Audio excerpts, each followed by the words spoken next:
I am a heterosexual woman and it's very difficult for me to have an orgasm. Sometimes I can get there on my own, but especially with a partner, I feel a lot of pressure and get stuck in my head and can't come.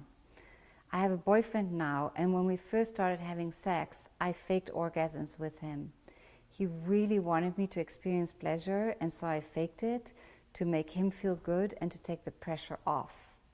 It also helped him come, and sometimes the sex would be going on for a long time and I wanted it to be over. Now though, there is this expectation that I'm going to come every time, and I'm starting to feel bad for lying to him. I feel like I can't tell him the truth or ask for what I need to actually orgasm without breaking trust. I think he will take it as a betrayal. What can I do? So, first of all, I want to say to you, good for you that you're struggling with this and that it sounds like it becomes kind of unlivable for you to live with what you call this lie or faking it. And the reason why I'm saying good for you is because that's the first step to change, is that you're starting to feel the pressure of this like impossible dilemma that you find yourself in. And I'll talk more about that, but first of all, I just want to say something about the whole issue of faking an orgasm. And I want you to know that you're not alone and that this is very, very common. And especially in heterosexual relationships, this is such a commonly recurring theme. And it's not just related to you personally, it's also related to the culture and to sexism. So there's an attitude in the culture that says, oh, as women, you can be desirable, you can be an object for lust, but you can't really fully embody your own lust and desire and sexuality because then you're a slut suddenly. So that split exists in all of us, and it's a painful split. And so part of what you've done is you've adapted to the cultural expectation. And so the cultural expectation says that as a woman, you're valuable when you make your man turned on and want you and desire you and have pleasure. And so our whole sense of like self-esteem and self-value starts getting rooted outside of ourselves in the other instead of within ourselves. And that's a really painful experience to have. And the reason why I'm saying that is because you're using the word betrayal. And it's such a loaded word. And so the first thing I'd love for you to do is to do, irrespective of your partner, to do some soul searching around this whole issue of faking and around the part of you that only feels you're good enough if you perform for your partner. And also from your question, what I'm gathering, because you're saying sometimes you can have an orgasm on your own, but you know, it sounds like that's only sometimes.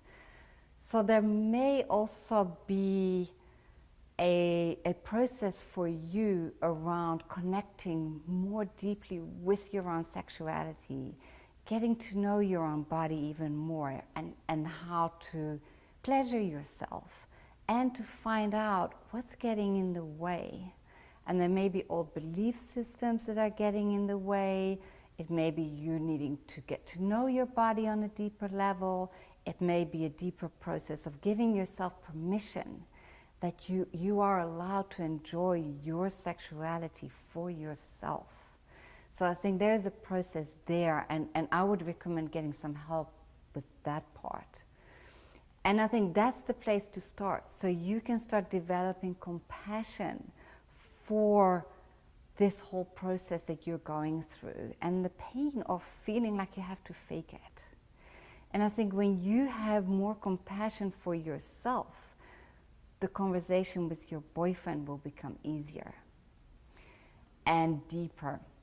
Because right now, it sounds like it's on the level of like this confession, Like, oh, I lied to you and I'm really a bad person and I feel so bad for lying to you. And, you know, that's a limited view of looking at it.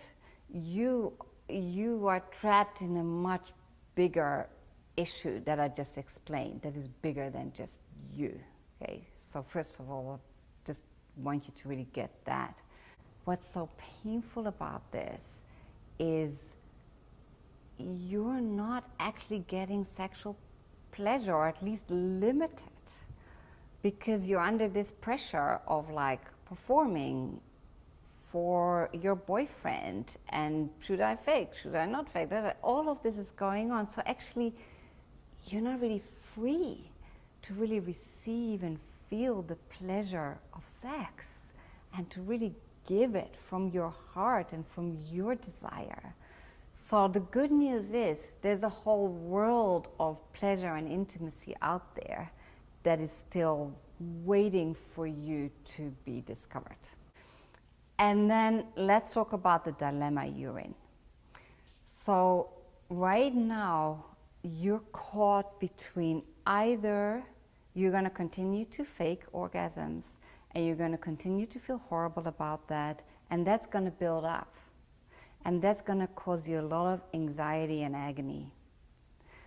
Your other option is that you open up the conversation with your boyfriend after you've done the soul searching, and you talk to him about your dilemma and everything that goes on for you around the whole faking thing. And there is a risk in that. That is true. We can't fully predict how your boyfriend is going to respond to that. That is true. So in both cases, you're going to have anxiety. The difference with the second option is that you will be in integrity with yourself and you're growing. You're actually doing something that is way out of your comfort zone. And I think that will potentially greatly benefit your relationship, because the things you're bumping into in sex have to do with expressing your needs, expressing your desires, and expressing your boundaries and limitations. So the fact that that is difficult during sex means that will also show up in your relationship. And when you can start opening up this realm with your boyfriend around sexuality, it can open up your entire relationship to have a much more open and honest and deeper level of communication with each other about what you both need, what you both desire, what you both hope for, long for, what your limitations are, etc. So it can take your relationship to a whole new level. Now, you and your boyfriend might need some support with that, because there may be communication issues also in your relationship that may make it harder for you to say those things. I can't read that in your question, so I don't know enough to say that for sure, but it's possible. So again, if you run into difficulties around that, I would suggest just getting some help together with your boyfriend to deal with this issue. Let's say worst case scenario. Let's say worst case scenario, you tell your boyfriend and it doesn't go so well and you end up breaking up. And I in no way want to minimize that heartbreak. I know what it's like to go through breakups, and it's really painful. At the same time, by having taken that step of being honest and in integrity with yourself, you're never going to make that mistake again. The next relationship, you're going to enter from that place of honesty and integrity, because you've already taken that leap. And so it'll help you in future relationships to create a very different foundation from which to start and to grow together on a very different platform.